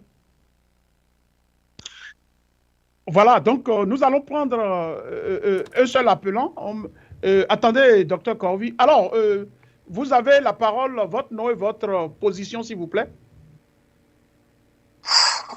Oui, bonsoir. Je dis bonsoir à tout le monde et les téléspectateurs. J'appelle de France. Bonsoir. Et je suis camerounais. Là, vous m'entendez bien? Oui, donc, on vous je suis attend. camerounais. Alors, je vois beaucoup d'Africains qui interviennent et surtout les spécialistes en politique parce que je suis dans l'informatique. Après avoir constaté dans plusieurs débats, on ne tient pas compte de ce qu'on appelle la démocratie en elle-même. Parce que le peuple est souvent exclu dans tout ce processus. Vous voyez ce que je veux dire? C'est-à-dire le Parlement. C'est-à-dire le Parlement, c'est celui qui fait et défait. C'est-à-dire le peuple. Le peuple peut faire un gouvernement et le défaire. Et on oublie souvent que le gouvernement, le président de la République, c'est un salarié. Il est salarié du peuple. Et ce qui fait que le peuple, c'est-à-dire les députés, normalement, doivent être de la société civile. Vous voyez, c'est parce que je marche que je parle de cette façon. Non, c'est bon. Allez-y. Ma question est très simple. Pourquoi est-ce que ces jeunes qui font le coup d'État ne se remettent pas à donner au peuple la souveraineté, c'est-à-dire faire un parlement dépourvu des spécialistes des partis politiques, parce qu'on appelle la maison du peuple. C'est-à-dire, dans le parlement, il n'y a que la société civile. C'est-à-dire, dans un pays de 2 millions d'habitants, c'est facile de trouver 200 députés qui n'appartiennent à aucun parti, hein, qui ont de bonnes connaissances. Et eux, il n'y aura pas ce petit désarrangement de gauche à droite. Le président ne sera pas le seul à qui les Occidentaux, l'extérieur viendra faire la pression. Pour faire la pression, c'est la voix de 200 personnes qui va compter. Vous voyez ce que je veux dire? C'est-à-dire, un parlement avec la société civile uniquement des patriotes. Et c'est ça qu'on va appeler la démocratie dans un pays. Et surtout, comme l'armée est appelée à être projetée vers l'extérieur, l'armée, c'est l'armée du peuple. Donc, mettre l'armée sous la tutelle du Parlement. Parce que tout ce qui se passe dans un pays, si le pays est reconnu responsable de quoi que ce soit, c'est le peuple de ce pays qui est responsable. Bon, que le ça. peuple prenne sa responsabilité et prenne la tutelle de l'armée. Ce n'est plus le président, le chef de l'armée, mais c'est le Parlement qui est le chef de l'armée. Et le gouvernement est dit que le gouvernement, c'est bon, en tout cas c'est un parti politique, c'est des sociétés privées, mais subventionnées, dont le patron de la société, c'est-à-dire le gouvernement, c'est le président de la République. Ils sont là pour faire. C'est pour ça qu'on les appelle l'exécutif. Ils ne sont pas là pour donner des ordres. Le patron d'un pays, c'est le peuple, représenté par les députés. Ouais. Donc, Oui. il faut penser à ça. Donc, Merci. pour les jeunes qui ont fait le coup d'État et les autres, il faut qu'ils remettent le peuple, c'est-à-dire qu'ils donnent le pouvoir au Parlement civil et mettent l'armée sous la tutelle du Parlement. Et C'est comme ça. ça, vous verrez qu'il n'y aura plus jamais de troubles dans le pays. Mhm. Ça, c'est très. Voilà.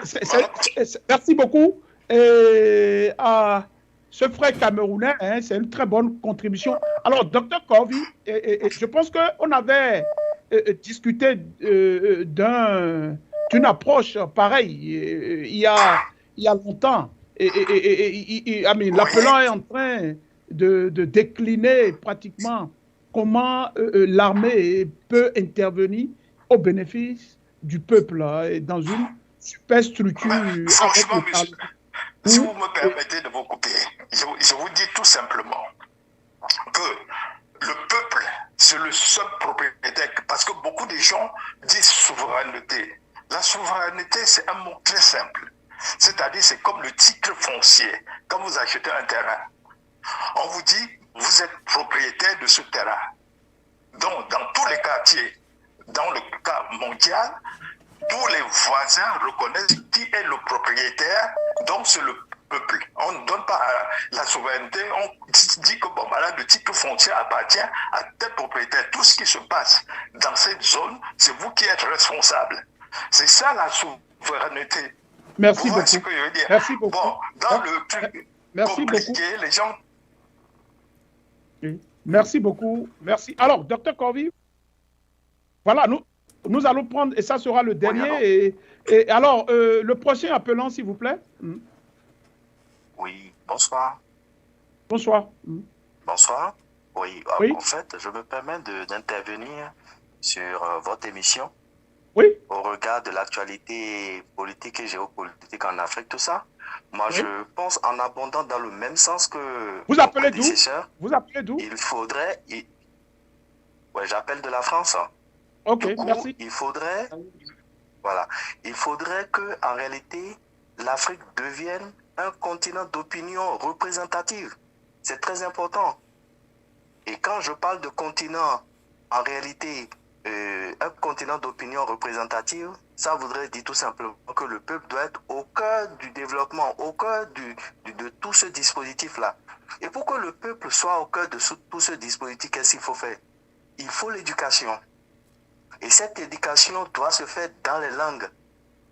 Les langues que nous parlons en Afrique, ceci, tout ça, il faudrait que, en réalité, parce que tous ces débats se mènent aujourd'hui en français et en anglais. Alors qu'on parle de l'Assemblée nationale où c'est en fait la maison du peuple. Vous voyez un peu ma cohérence? Oui. Il faudrait en fait que l'Afrique devienne en réalité un continent d'opinion représentative. C'est très très important. Du coup, que ce soit la Constitution, que ce soit le contrat social, ça doit être en réalité la chose la mieux partagée dans leur langue.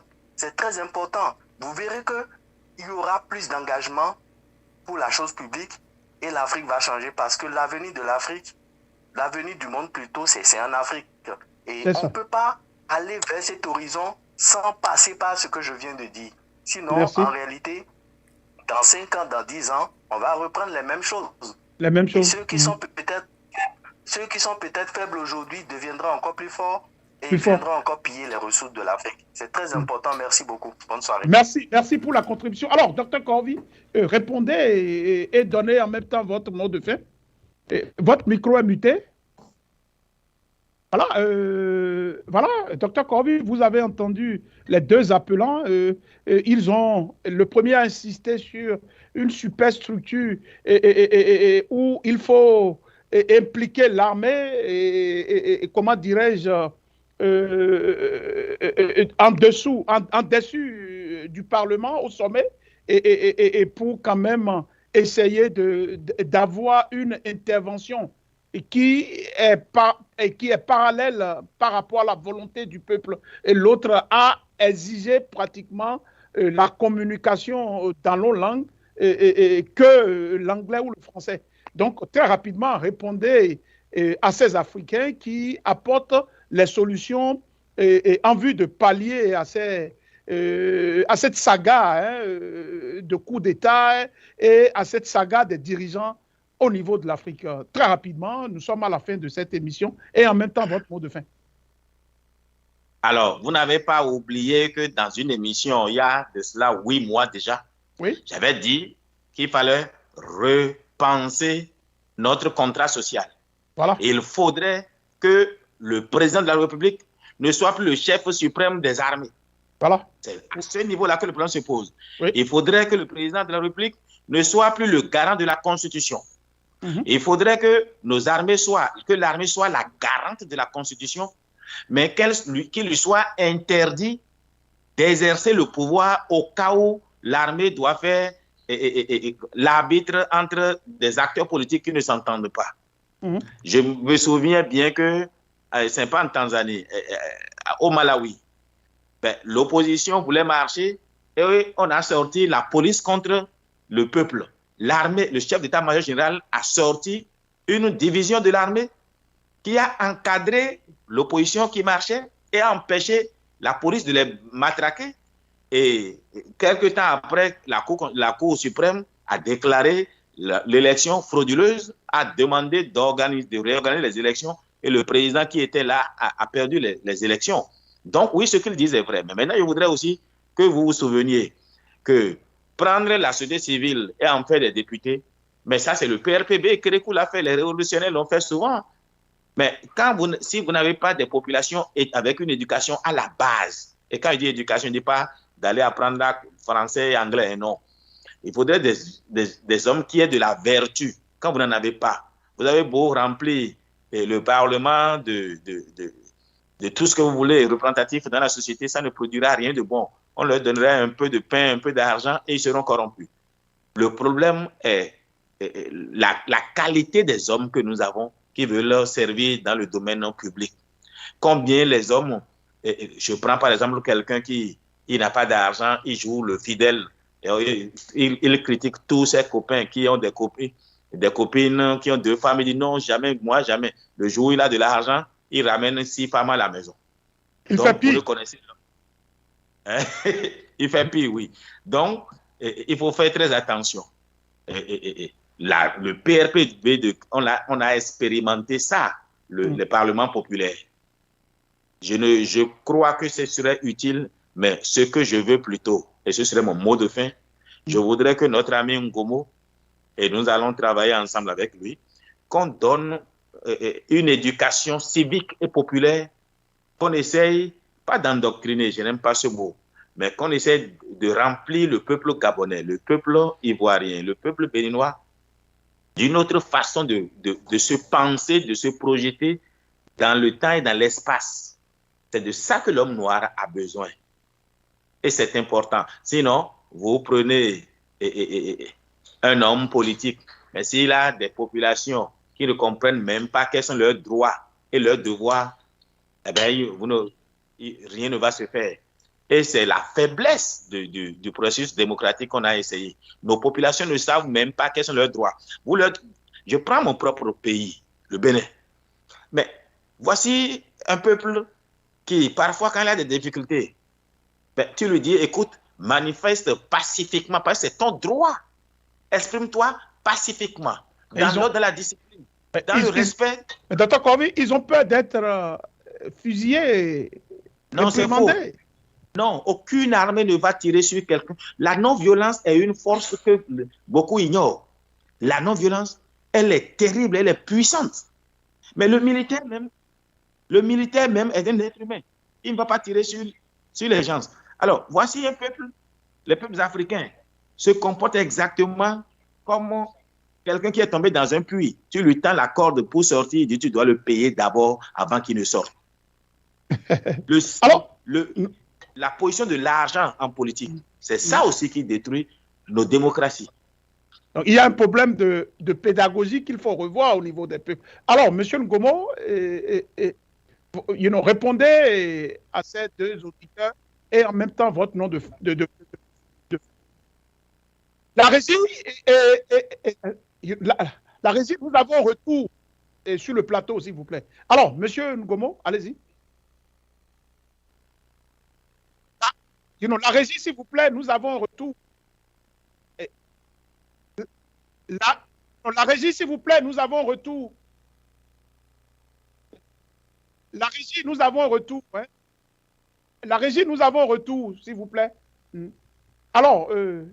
Ngomo, très rapidement, répondez à ces deux questions et en même temps votre mot de fin. Nous sommes à la fin de cette émission.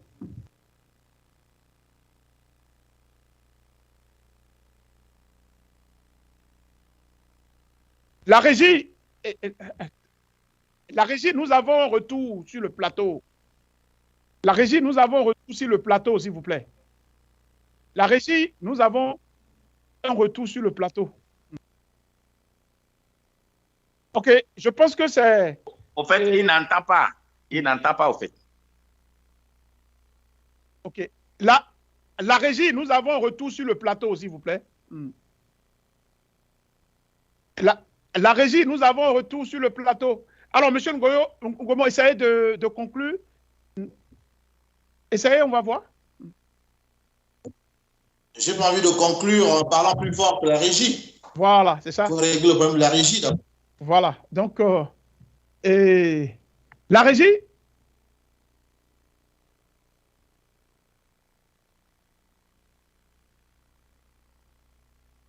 Bon, mais écoutez, c'est une prophétie autoréalisatrice. On veut qu'on parle nos langues. Et maintenant, la technique nous fait parler le poulard. Le poulard. Alors, monsieur Ngomo, est-ce que la régie nous attend? La régie a conclu pour moi. Non, la régie a conclu pour moi. Voilà, donc c'est la fin de cette émission. La régie, on était en train de vous recevoir. Cela a perturbé l'émission pour au moins 3 minutes. Hein. Et donc, très rapidement, monsieur Ngomo, donc, votre mot de fin et nous allons conclure l'émission. Écoutez, j'ai été très content de partager ce moment d'échange et de discussion fraternelle avec mon frère Kovi Bertin, avec qui je pense avoir quelques affinités. Et comme on a été tous les deux anciens candidats à la présidentielle et qu'on n'a pas renoncé à nos ambitions, il serait bien que Aruna, vous nous passiez des contacts.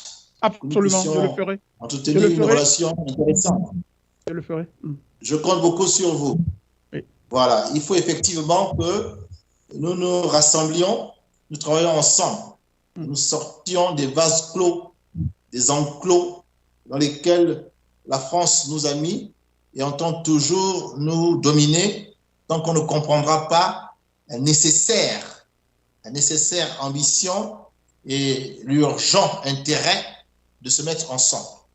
Moi, je souhaiterais être mis ensemble avec mon frère Bertin pour que nous puissions travailler pour les prochaines échéances et pourquoi pas l'aider si je peux ou lui m'aider. Et si un ou l'autre arrive aux affaires, il saura aider l'autre aussi pour qu'il devienne président de la République. Et si de plus en plus de présidents africains qui partagent la dynamique panafricaniste sont aux affaires, eh bien, c'est le chemin tracé pour une fédération du continent africain. Merci beaucoup. En un seul État fédéral continental qui va peser dans un monde multipolaire. Voilà un peu ma réflexion et mon mot de fin. Merci encore de m'avoir invité. Merci beaucoup, merci beaucoup. C'est la fin de cette émission. Je tiens à remercier mes invités. Ils ont pour nom Dr Bertin Corvi, qu'on ne présente plus. Il est économiste fondamentaliste, ancien candidat aux élections présidentielles au Bénin. Et vous l'avez reconnu, le second, c'est un Gabonais. Le Gabon est pratiquement, il y a beaucoup de bruit autour du Gabon depuis le mercredi, depuis hier. Donc, il a été candidat et il a finalement retiré sa candidature et au profit de la plateforme qui soutient l'opposition. Il a pour nom Ngomo Private, il est panafricaniste, il est pratiquement celui-là qui donne beaucoup de voix, un pur critique de la France-Afrique au Gabon et en Afrique.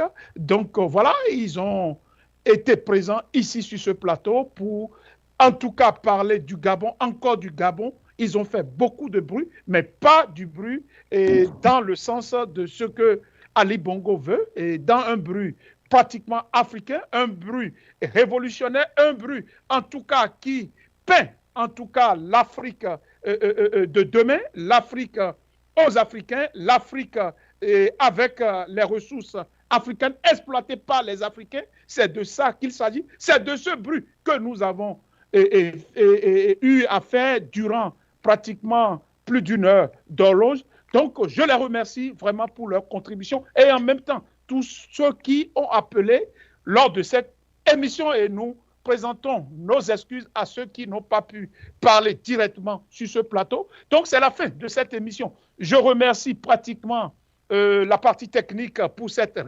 réalisation exceptionnelle.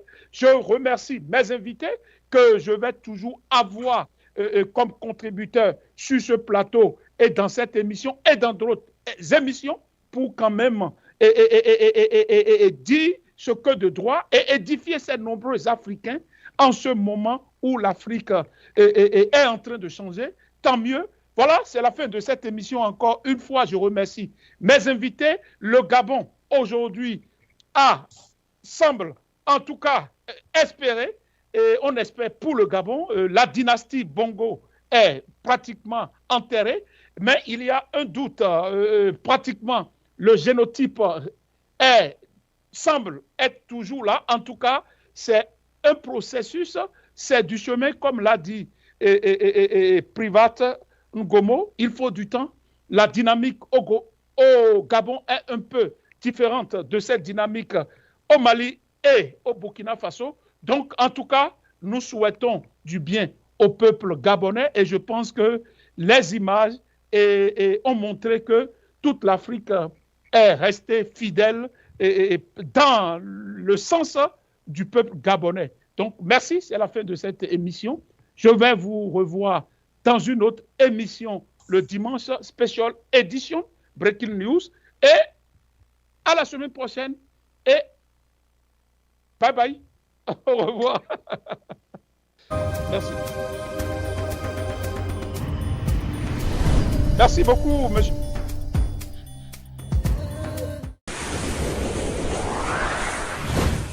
Du nouveau à Minneapolis, Tempo Afrique Travel.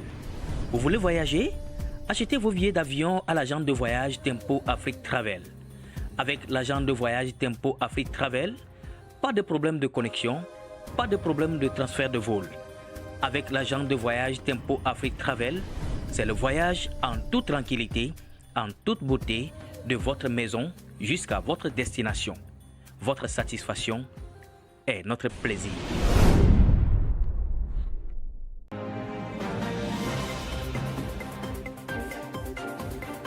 Votre attention s'il vous plaît. IPTV Services. Tempo Afrique TV vous offre 6000 chaînes de télévision en direct de l'Afrique, de l'Europe et des États-Unis. Toutes vos chaînes de télévision préférées sous un seul toit. Pour des informations, appelez le numéro suivant +1 612 804 02 95 ou allez sur notre site web tempoafrique.com.